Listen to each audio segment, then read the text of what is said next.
Greeting, ladies and gentlemen. Thank you for the opportunity. Uh, we can present our research. My name is Dennis Tiawan, and my partner is Stefania Bigel. We are from Maranatha Christian University, Civil Engineering Department. At this time, we would like to present our research in international conference on emerging issues in technology, uh, identification of risk factor for delay time schedule in Sumarekon Serpong Playfield Preschool project. This is our presentation outline. First is introduction, and then overview of delay in construction, and then research method, and then analysis. The last one is result and discussion. For the introduction, construction projects are normally executed under an environment characterized by varying degrees of risk and uncertainties, which can result from known, unknown, known, unknown, and unknown, unknown condition. In Indonesia, construction project delay are quite high. According to Widyawati, 168 respondents who are contractors, 115 of them said that delay in project often occur. Then for the percentage of delay in the project, it was found that in the first position, 82 respondent had a delay percentage below 1%. Then the second position, 61 respondent had a delay percentage 1 to 5%.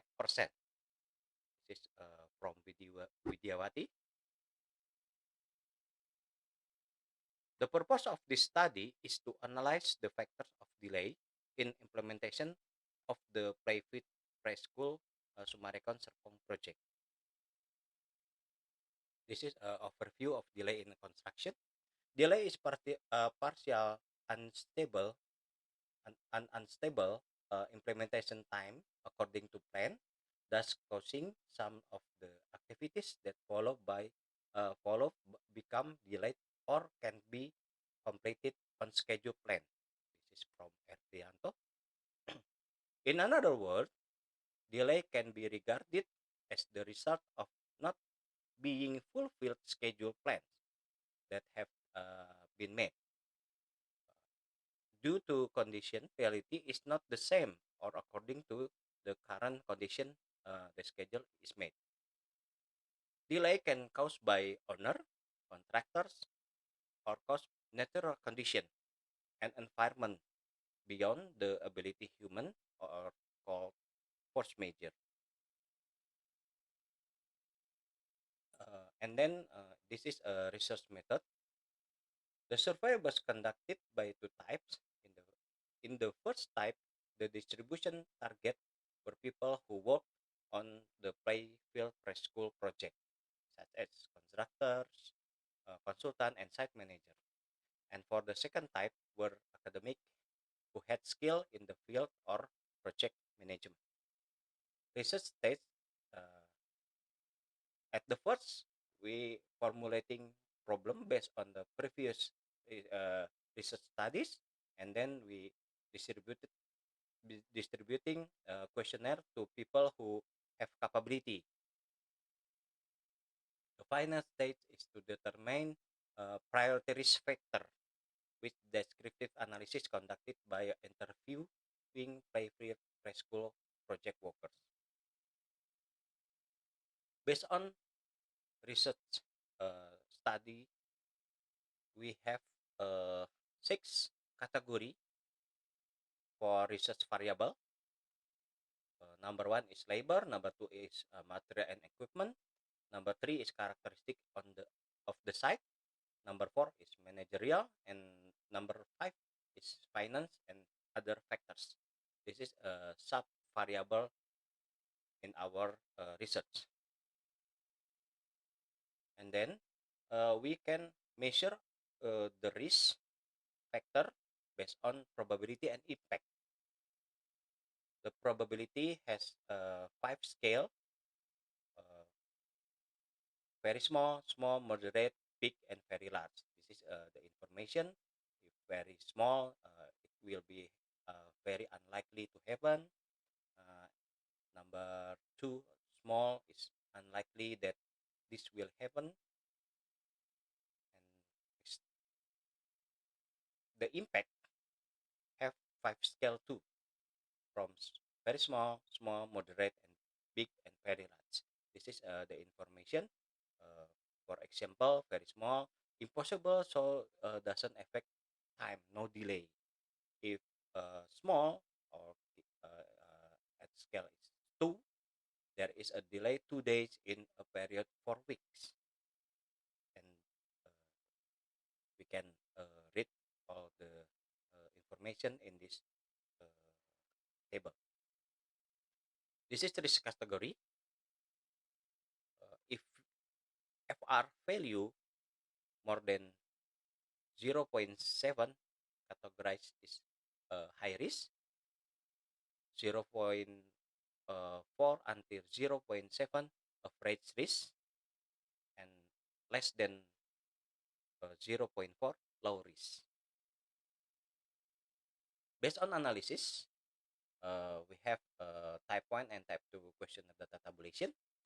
Uh, Type 1 is from the contractors, consultant, and site managers, and uh, type 2 is academic, or we can name it expert. From the type 1 in contractor, consultant, and site manager, finance is the most dominant risk in this project. But in type 2, group of type 2 respondent, uh, academic, said that labor has the most dominant uh, risk. So, finance, labor, site characteristic, material and equipment, and other factor. Uh, the five category, uh, we choose the finance to uh, uh, in HFP process, and then the result of HFP process. This is a tabulation of the risk factor for financial category. Uh, the first one is payment by order, by owner. I'm sorry, and the second one is material prices. But if we categorize this race, this is the result. Payment by owner uh, have a high risk level. Then material prices low risk level. So the most important and the most risk uh, from the contractor's reception is payment. This is the research and discussion. Discussion of a SFP method is known that the payment by the owner of the financial category is the factor that greatly influence the implementation of private preschool project, resulting a delay. Then the supported by interview from private preschool project workers, where the owner is often late in making payment, so that in project implementation is hampered because result of the late payment, the goods or the material that are used up should be immediately repurchased instead of being delayed due to lack of fund by to buy material from the uh, contractor perception. Uh, it is necessary to review the applicable contract according to how to payment mechanism in this contract. So maybe the risk factor can be reduced by how to mechanism payment mechanism in the contract. Okay, it's all of our presentation. Thank you for your attention.